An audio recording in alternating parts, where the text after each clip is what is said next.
তৃণমূল কংগ্রেস পরিচালিত পুরুলিয়া জেলা পরিষদের সভাধিপতির বিরুদ্ধে যে অনাস্থা ভোট, সেই ভোটে কোনো সদস্য অংশগ্রহণ করলেন না, যার ফলে সভাধিপতির যে পদ, সেই পদে বহাল থাকলেন নিবেদিতা মাহাতো। পুরুলিয়া জেলা পরিষদের মোট ৪৫ জন সদস্য রয়েছেন, যার মধ্যে তৃণমূল কংগ্রেস রয়েছেন ৪১ জন, বিজেপি রয়েছেন ৩ জন এবং একজন সদস্যের মৃত্যু হয়েছে। প্রসঙ্গত, রাজ্যে পালাবদলের পরেই কিন্তু জেলা পরিষদের মোট ২৪ জন সদস্য জেলা পরিষদের সভাধিপতি এবং সহকারী সভাধিপতির বিরুদ্ধে অনাস্থার ডাক দেন।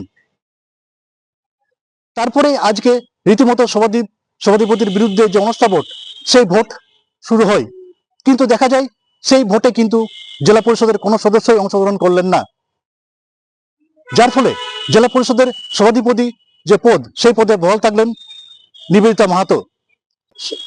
তবে আগামীকাল ৬ তারিখ জেলা পরিষদের সহকারী সভাধিপতি সুজয় বন্দ্যোপাধ্যায়ের বিরুদ্ধে অনাস্থা ভোট রয়েছে। তবে সেই ভোটে জেলা পরিষদের অন্যান্য সদস্যরা অংশগ্রহণ করেন কিনা, সেদিকে নজর থাকবে আমাদের। পুরুলিয়া থেকে শওকত আলী, কলকাতা টিভি।